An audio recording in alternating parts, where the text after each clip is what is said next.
can you teach a human being to be more like the robot, where it can continue? You're about as close to it as it's going to get. Okay, how do we duplicate more Walters? How do we make more you? I think the world would be a scary place if there was more me, but... Well, not scary, but how would we update a human being? How can we teach the human being to learn from their mistakes and to move on and not be so tied? I always, with my clients, I talk about not being stuck in the past, because I believe that when we stay stuck in the past, we bring our past into our present, we end up creating our future from our past, as opposed to let's get so excited about our future selves that we bring our future selves to our now, and we create our nows from our future self, like we're the parallel universe existing. You know, I like to talk about the quantum field all the time and the parallel universes and things like that. We were talking about this earlier about choosing an alternate reality. So I know I've thrown in 5 things at once, but you decide what you'd like to. Well, as regards people changing themselves, and you were talking about the body or the mind craving a chemical addiction, or even natural chemical addictions to emotions that it enjoys. I agree with all that. That is what my experience is of how things work.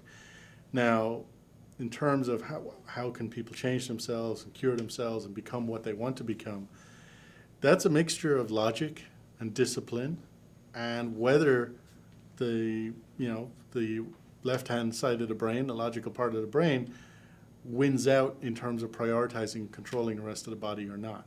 If the emotional side wins out, then you won't have that same discipline, respect for logic, or self-control. And if neither one's in charge, then you're dealing with pure chemical addiction, whether it's drug-induced or otherwise, where the brain's basically not in charge of the body all the time. And any one of those circumstances... The brain is not in charge of the body? Is that what you're... Right, meaning it's so chemically induced that all that the brain is focused on is the next chemical induction. Right. It has no other priorities. So for me, the left-hand side of the brain is extremely strong. So maybe I have lost out on some of the emotional sides of life and or benefited from the lack of heartache on that side. But it's overall been a benefit in terms of living life in a very honest, logical, predicted, careful way, where I don't do irrational things or become addicted to something that forces me to do things I wouldn't do logically. And that has led to a better life for me, with the ability to have self-control, self-awareness, and then change myself if I believe it's logical to do so. So it's control. It's very hard to have control with any other part of the body being in charge. Right. How can we, it'd be interesting to have a class on this for human beings, to learn how to do that more, to be that way a little bit more. People who, let's say, have addictions, or people who have patterns that are being repeated in their lives. I mean, what kind of class would that be? That would be interesting. I don't know, it's teachable. I think it is. I think if we rewire the brain and create new neural nets in the brain, it is teachable. I think it can be enhanced, developed, and encouraged in children. Right. But a grown adult, I think whatever it is, it's very formed at that point, and it'd be very difficult to have any influence on it. Well, because you're trying to teach logic to someone who, by definition, logic is not how they run their lives. It's not what they respect, and it's not what's in charge of their body.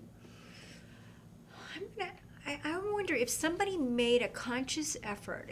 Let's take me. If I decided to be logical, okay, because we know that I'm different than you in this area. You and I are total opposite. Even though there's a lot of logic in the way that I operate my life, even though it may seem to you to not be A, B, C, D, E, F. You know, I'm more, as we're talking about, gestalt thinking, whereas I can take 10 topics at once and talk about all 10 and remember where I've left off on each one of them. But I'm wondering if we took someone like myself and trained me to be more logical, if I sincerely had that effort and desire and would put forth the effort to do so, I think that it is teachable. I think a lot of people would benefit from something like that. Learning how to upgrade and how to let go of the past and to learn from their experiences, to forget the past and to move on and to not make the same mistakes over and over again. And the reason why I'm bringing this up is because I see in businesses that have become stuck or blocked, it seems to be most of the time with the people that I work with, it's the personal stuff that gets the business stuff blocked. It's all the personal things that have come up. Let's say even if a person has a $100 million, few $100 million company, $500 million, their desire to maybe possibly not run that company or own that business anymore is causing their default to kick in and causing things to get kinked up and all that sort of thing, as opposed to just upgrading their life in a different way. They create this pattern in their life where they have to bring the structure down on top of them in order to create a new. Why not just create a new without having to tear everything down to begin again? You're following me on that?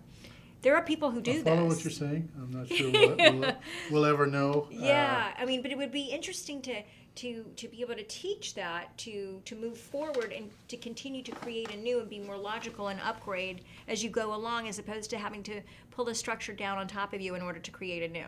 Whereas you're able to create a new and invent yourself and relearn, or not relearn, to continue learning and growing, because you don't have that switch in you that would destroy yourself, so to speak. Yeah, I don't have any attachment to the current, and I don't have any insecurities about change. That's an important point. Change is the norm for me. It'd be weird for me not to change. So everything I do, everything I learn, everything I study, especially in the computing industry, goes out of date every 18 months to 2 years. Right. So if I become attached to the past, I become obsolete. And that has been very good training as well. Other folks, they've always been doing the same thing the same way for 20 years, and they're scared to try something new. I'd be scared not to try something new.